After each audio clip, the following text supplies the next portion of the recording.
नमस्कार। डिजाना विशेष के खास कार्यक्रम मुद्दे की बात में आपका स्वागत है। मैं हूं डॉक्टर प्रतीक श्रीवास्तव।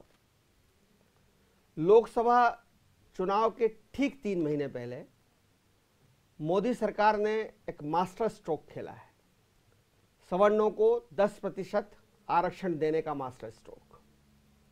हालांकि 4 साल 9 महीने तक जो सरकार सवर्णों की सुध नहीं ले रही थी, उनके बारे में सोच नहीं रही थी, लोकसभा चुनाव नज़दीक आते ही उसे सवर्णों की याद आ गई और उसने सवर्णों को 10% आरक्षण देने का फैसला किया है। इस फैसले में भी बहुत सारी पेचीदगियां हैं। पेचीदगी नंबर 1 ये है कि क्या ये फैसला सुप्रीम कोर्ट में टिक पाएगा, क्योंकि सुप्रीम कोर्ट अपने अनेक फैसलों में ये कह चुकी है कि आरक्षण 50% से अधिक नहीं होना चाहिए और शेष 50% मेधा यानी मेरिट्स के लिए होना चाहिए। पेचीदगी नंबर 2 यह है कि संविधान में जो आरक्षण का प्रावधान जो किया गया है उसमें कहीं भी आर्थिक शब्द नहीं लिखा गया है। आरक्षण सामाजिक धार्मिक पिछड़ेपन के आधार पर दिया जाता है। क्या आर्थिक आधार पर आरक्षण देना संभव हो पाएगा? पेचीदगी नंबर 3 यह है कि अभी तक सवर्णों को लेकर कोई सर्वे नहीं हुआ है और आरक्षण के लिए बुनियादी शर्त यह होती है कि उसका सर्वे होना चाहिए और जो लोग सर्वे में पिछड़े पाए जाएं उनको आरक्षण मिलना चाहिए। पेचीदगी नंबर 4 यह है कि सामान्यतः भारत में गरीब उस व्यक्ति को माना गया है जो 27,000 रुपये से कम कमाता हो और उसे गरीबी की रेखा के नीचे माना गया है। लेकिन सवर्णों को आरक्षण देने के मामले में जो क्राइटेरिया रखा गया है उसमें 50,000 रुपये महीने से कम जो कमाता होगा वो आरक्षण का पात्र होगा। तो ये तमाम मुद्दे हैं। नरसिम्हा राव जी ने भी कोशिश की थी 1991 में सवर्णों को आरक्षण देने के लिए, लेकिन सुप्रीम कोर्ट में टिक नहीं पाए। कई राज्य, तमिलनाडु को छोड़ दिया जाए तो कई राज्य ये कोशिश करते रहे कि आरक्षण का दायरा 50% से अधिक बढ़ जाए, लेकिन बढ़ नहीं पाया। सिर्फ तमिलनाडु में 69% आरक्षण है और उसकी भी न्यायिक समीक्षा की जा रही है। उसका भी मामला सुप्रीम कोर्ट में है। सुप्रीम कोर्ट कह चुका है कि नवी अनुसूची के मामले की भी न्यायिक समीक्षा की जा सकती है। अभी 49.9% आरक्षण है और यदि 10% आरक्षण आ गया तो ये 59% के करीब आरक्षण होगा। तब ये कैसे टिकेगा? तो क्या मोदी सरकार संविधान के अनुच्छेद 15 और 16 में संशोधन कर पहले आर्थिक आधार जोड़ेगी और दूसरा 10% लोगों को कैसे आरक्षण दिया जाए इसका कोई प्रावधान बनाएगी? हालांकि आज जो बिल प्रस्तुत किया गया है उसमें 10% लोगों को कैसे आरक्षण दिया जाए इसका प्रावधान नहीं है। तो सवाल ये उठता है कि क्या मोदी सरकार ने यह तय किया है कि उस 50% के भीतर ही गरीब सवर्णों को आरक्षण दिया जाए? और अगर ऐसा होता है तो ये राजनीतिक रूप से बूमरैंग होगा, क्योंकि तब ओबीसी, एससी और एसटी बवाल मचा देंगे कि उनका हक सवर्णों को दिया जा रहा है और ये राजनीतिक रूप से सुसाइडल एक्शन होगा। मोदी जी ऐसा बिल्कुल नहीं करने वाले हैं। क्या होगा, क्या नहीं होगा, क्या यह राजनीतिक लालीपाप है, क्या सवर्णों की सुनी गई है, क्या सवर्णों को खुश होने का हक मिल गया है, या क्या आरक्षण में सुधार की प्रक्रिया शुरू हुई है? जब जो होगा वो देखा जाएगा। फिलहाल प्रक्रिया शुरू हुई है, ये मान लिया जाए। इन तमाम मुद्दों पर चर्चा करने के लिए मेरे पास एक बहुत ही जीनियस पैनल यहाँ पर मौजूद है। स्वर्ण सेना के बरसों से आरक्षण का सुधार की जो मांग करते आ रहे हैं स्वर्ण सेना के विकास अवस्थी, वो मेरे साथ मौजूद हैं। पिछले 20 साल से वो आरक्षण के विरोध में हैं और आरक्षण में सुधार की मांग करते आ रहे हैं। कांग्रेस से डॉक्टर अमीनुल खान सूरी हैं और भारतीय जनता पार्टी से जेपी मूलचंदानी जी है। पहला सवाल मैं विकास अवस्थी जी से करना चाहूँगा। खुश तो होंगे आप? निश्चित रूप से भाई साहब, मैं ही नहीं, इस देश के हजारों लाखों करोड़ों सवर्ण खुश हैं। आज़ादी के बाद से इस देश की राजनीति ने सभी जाति धर्म संप्रदाय के लोगों की सुध ली है। अगर किसी वर्ग की, किसी जाति की सुध नहीं ली है तो वो सवर्ण हैं। सवर्ण, आप तो ये मान लीजिए कि आज़ादी के बाद से अपने को ठगा हुआ ही महसूस करता है। फिर वो भले ही आरक्षण का विषय हो, चाहे किसी जाति धर्म विशेष के लिए बनाया गया कोई विशेष कानून हो, हमेशा सवर्ण समाज ठगा हुआ रहा, जबकि सवर्ण समाज की सबसे बड़ी भूमिका इस देश के विकास में रही है। आज मोदी जी ने 4 साल 9 महीने बाद ही भले ही सुध ली, लेकिन सवर्ण समाज के उस गरीब तबके की जो शोषित रूप से और अपना जीवन यापन कर रहा है, उसको एक अवसर प्रदान कर रहा क्या है आरक्षण के माध्यम से कि वो भी अपने जीवन का उत्थान कर सके। गुरुदेव, कहा जाता है कि देर आए दुरुस्त आए, तो भले से 4 साल 9 महीने बाद निर्णय तो लिया, लेकिन पूर्व की जो 65 से 70 वर्ष तक की सरकारें थी, उन्होंने तो कभी भी इस ओर कोई ध्यान ही नहीं दिया था। हालांकि नरसिम्हा राव ने ध्यान दिया था 1991 वो भी चाहते थे कि सवर्णों को कोटा मिले, कांग्रेस के थे वो। जी हाँ, लेकिन वो उससे अमली जामा नहीं पहना पाए, वो उसे अदालत में रोक में वो रुक गया। गए।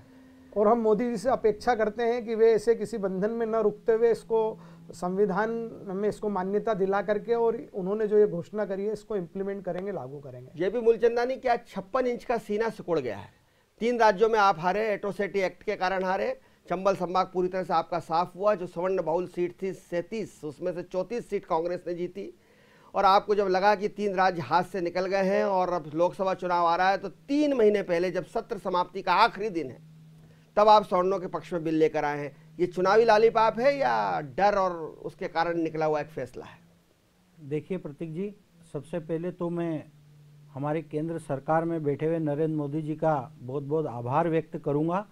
और हमारे जो स्वर्ण भाइयों को ये आरक्षण दिया गया है 10% का, जो उसमें आर्थिक रूप से जो कमज़ोर हैं, इसको हम ये देखें कि आज जो ब्राह्मण समुदाय के लोग हैं जो सुदामा के रूप में रह रहे हैं, उस गरीब कुटिया में रह रहे हैं, ये उनके लिए आरक्षण है। तो ये गरीब कुटिया में आज ही रह रहे हैं क्या? ये 4 साल 9 महीने से रह रहे थे गरीब कुटिया में, तब आपको याद नहीं आई कि गरीब कुटिया में रहते थे? देखिए, वो चुनाव में हार गए आप 3 राज्यों में, तो गरीब की कुटिया दिखने लग गई आपको। आप प्रतीक जी, आपको विश्लेषण करने का पूर्ण रूप से अधिकार है, उसमें आप स्वतंत्र भी हैं।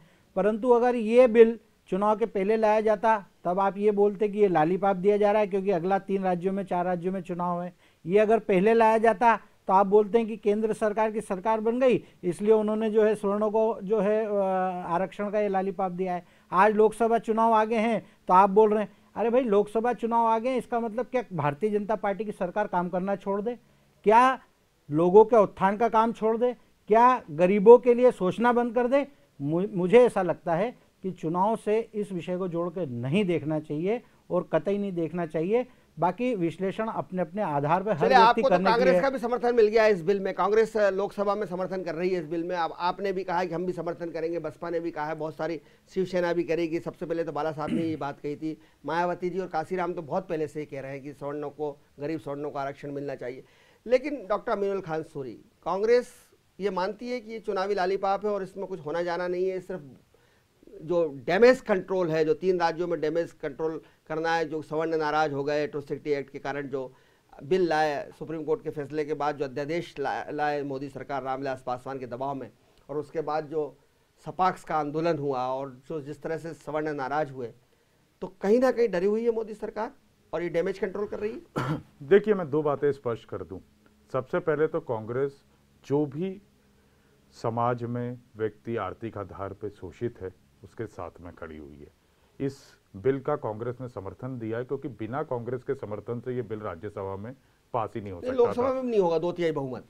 2/3 बहुमत की आवश्यकता, और कांग्रेस उस गरीब तबके स्वर्ण के साथ में खड़ी हुई है और उनके लिए कांग्रेस ने, नरसिम्हा राव सरकार ने 1991 में भी ये आवाज उठाई, जो बाद में सुप्रीम कोर्ट ने उसको निरस्त कर दिया।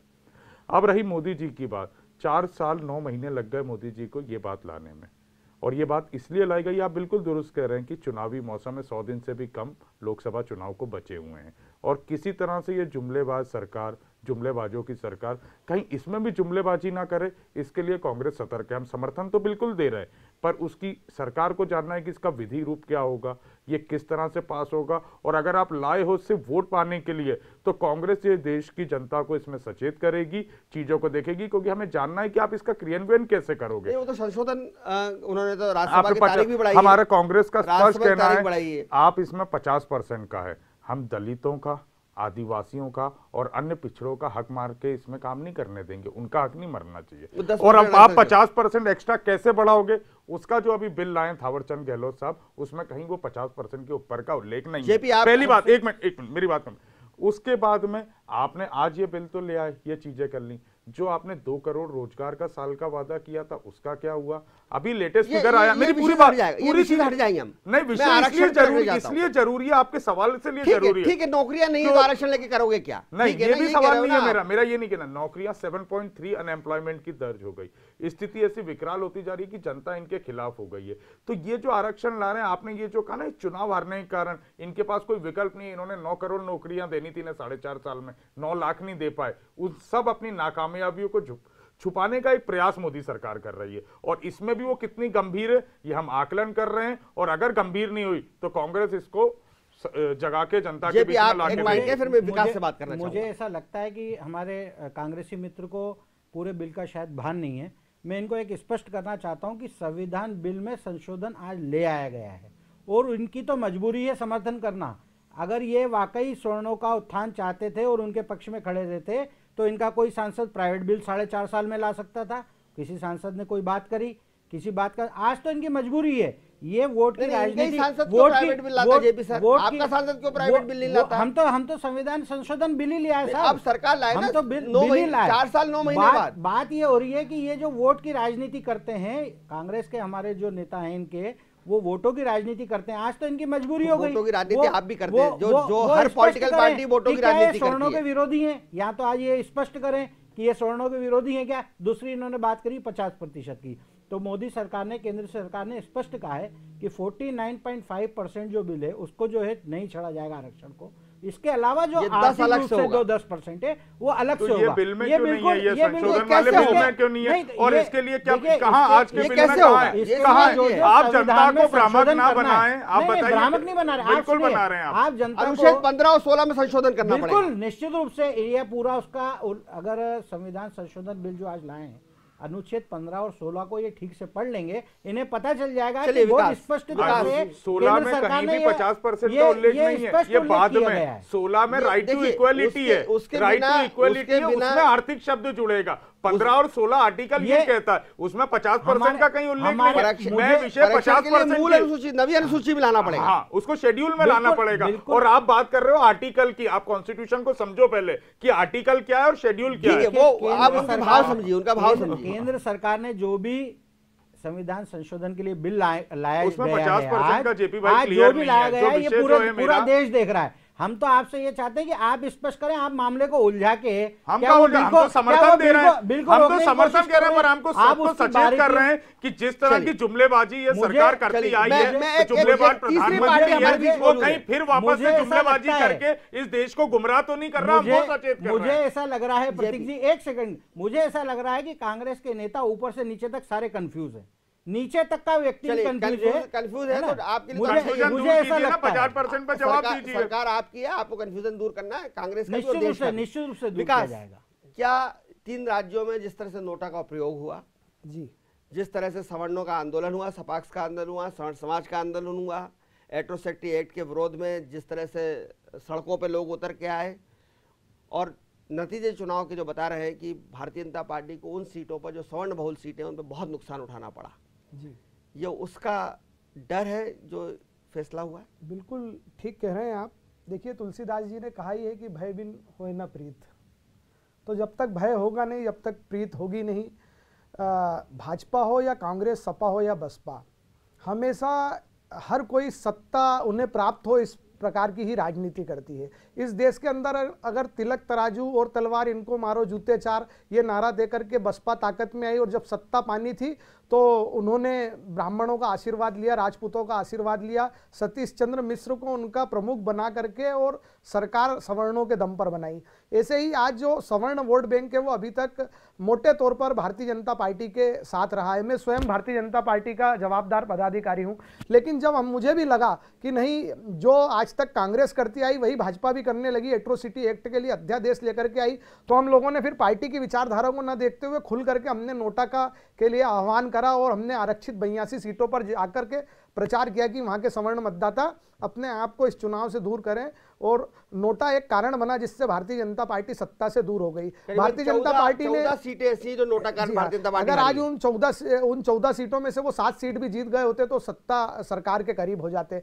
देखिए भाई साहब, भय बिन होए ना प्रीत। आज भाजपा ने विश्लेषण करा कि अगर वो ऐसी ही हठधर्मिता अपनाएगी तो 450 सीट में से 250 सीट ऐसी हैं इस देश के अंदर जिसका निर्णय, लोकसभा की सीटों का निर्णय सवर्ण लोग करते हैं, और कोई भी अपने परंपरागत वोट बैंक को बिखरने नहीं देता है। आज मोदी जी इसलिए बधाई के पात्र हैं कि उन्होंने ये एक प्रकार से साहसिक कदम उठाया है। ये काम 70 साल से क्यों नहीं हुआ, ये काम 4 वर्ष 9 महीने से क्यों नहीं हुआ, उससे हमारा कोई लेना देना नहीं है। आज सवर्णों की बात सुनने जाने लगी, ये महत्वपूर्ण है। नहीं तो आज हर राजनीतिक दल अपने संगठन के अंदर पिछड़ा वर्ग का प्रकोष्ठ बना के रखता है, ST SC का प्रकोष्ठ बना के रखता है। क्या सवर्ण समाज उनका बधवा मजदूर है क्या? आपकी बात से एक सवाल उठ जाए जो मैं JP से जवाब चाहूंगा कि इन्होंने कहा कि हिंदू समाज को, सवर्ण समाज को ये हुआ है, इससे स्वर्ण समाज में एक लहर है।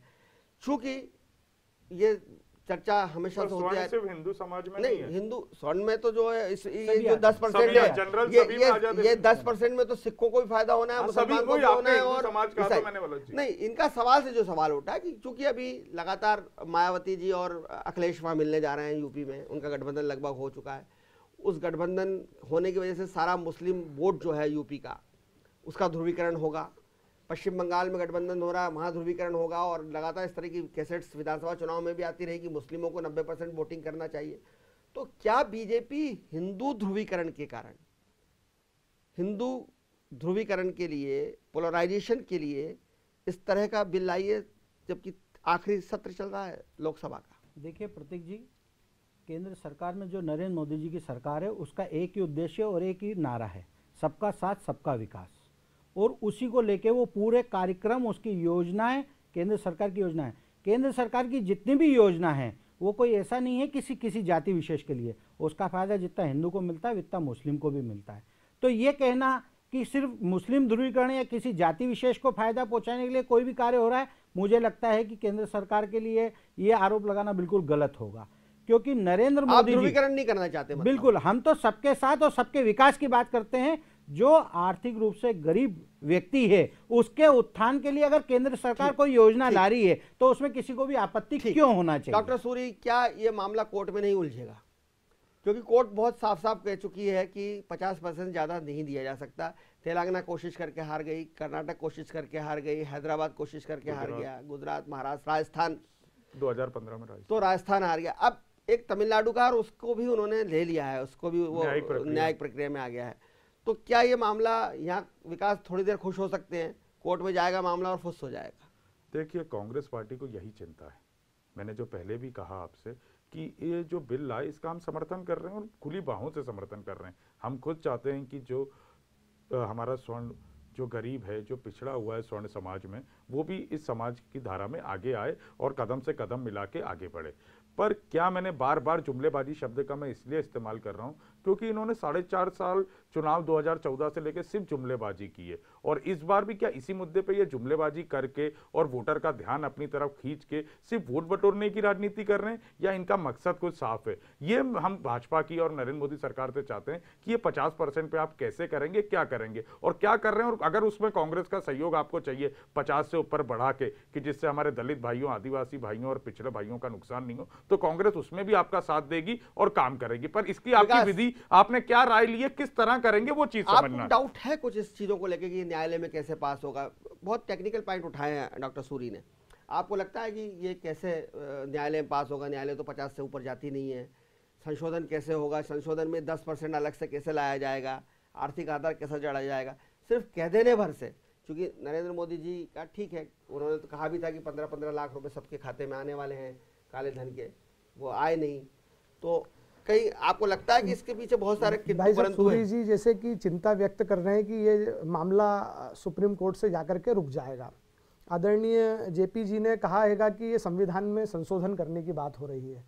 संविधान से संशोधन हो या ना हो, सुप्रीम कोर्ट से इस पर रोक लगा दी जाए। मैं इनसे एक प्रश्न पूछना चाहूँगा, इन दोनों राजनीतिक दल के प्रवक्ता बैठे हुए हैं, कि सुप्रीम कोर्ट ने जब ST SC एक्ट के अंदर निर्णय दिया था कि आप बगैर जांच के किसी में प्रकरण दर्ज नहीं करेंगे, जब आप दोनों ने मिल करके, गले मिल करके और 15 मिनट में अध्यादेश पास कर दिया कि भैया ये तो वैसा का वैसा ही रहेगा, काला कानून ही रहेगा, इसमें तो और आपने और डामर घोल दिया, क्या मान लीजिए कि अगर सुप्रीम कोर्ट ये सवर्णों को आरक्षण देने पर रोक लगाती है तो क्या आपके राजनीतिक दल अध्यादेश ला करके पास करेंगे कि नहीं, हम सुप्रीम कोर्ट के नियम को न मानते हुए हम अध्यादेश ला करके अपनी इस बात को, सवर्णों के इस हक की मांग को, जिस पे आप भी अभी आज समर्थन दे रहे हैं और आपकी सरकार तो प्रस्ताव लाई है, क्या अध्यादेश ला करके इसको कानून बनाएगी आपकी सरकार? ये प्रश्न है मेरा भाई साहब हमारे दोनों राजनीतिक दलों के।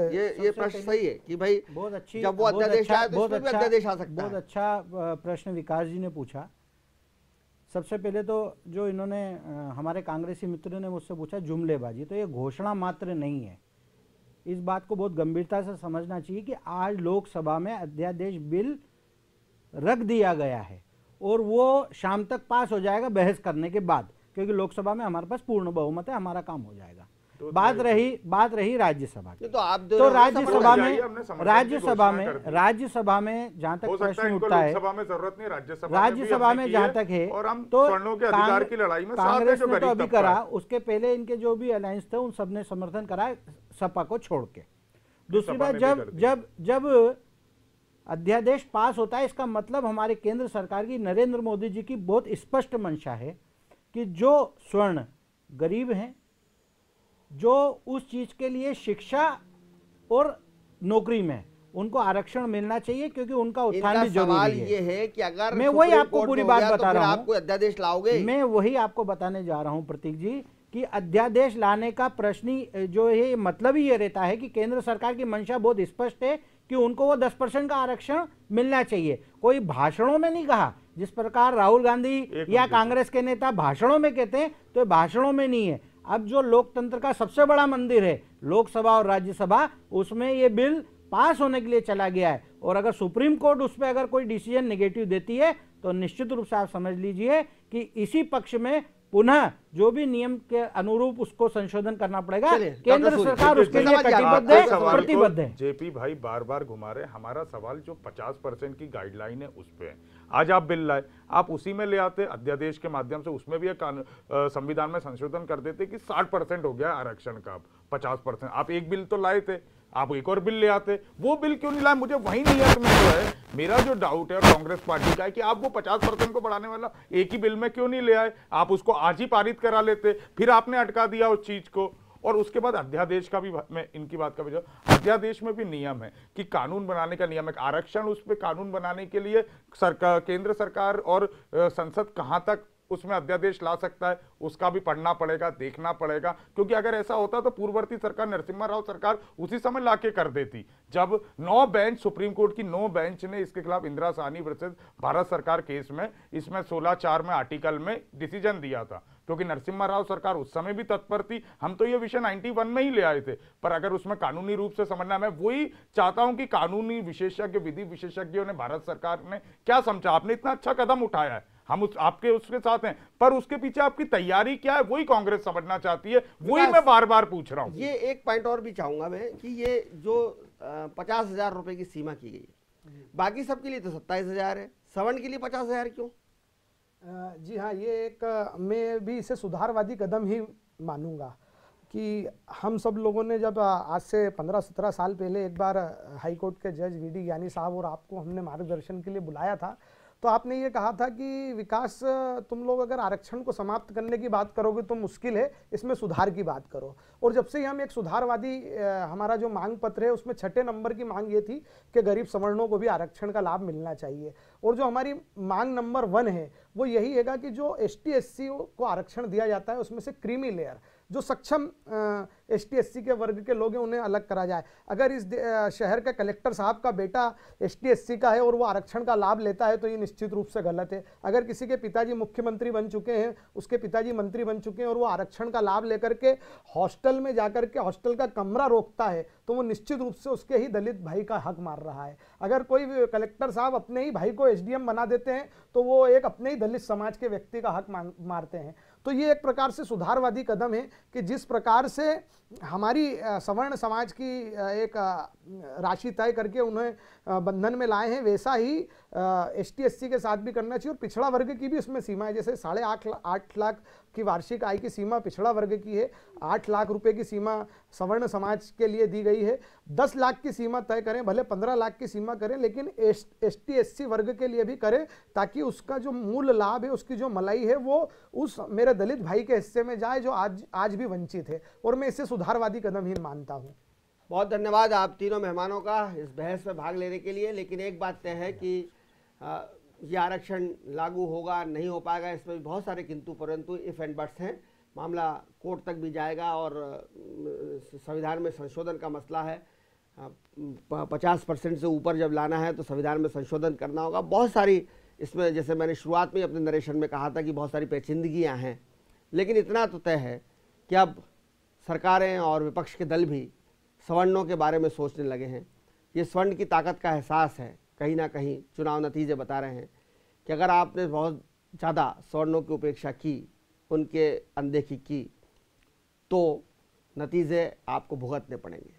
और यही वजह है कि अब सब दल सवर्ण गरीब की बात करने लगे हैं और वो चाहते हैं कि जनरल कैटेगरी का जो गरीब है उसके बारे में भी सोचा जाए। विकास ठीक कह रहे थे, देर आए दुरुस्त आए। अगर ये शुरुआत हुई है, सवर्णों के बारे में सोचा जा रहा है, तो भी ये कम बात नहीं है, क्योंकि अब तक तो सवर्ण समाज के बारे में कोई सोचने के लिए भी तैयार नहीं था। आरक्षण देने की बात तो बहुत दूर है। आपको ये कार्यक्रम कैसा लगा ज़रूर बताइए। देखते रहिए डिजाइनर न्यूज़। खबरों का सिलसिला जारी है, जारी रहेगा। नमस्कार।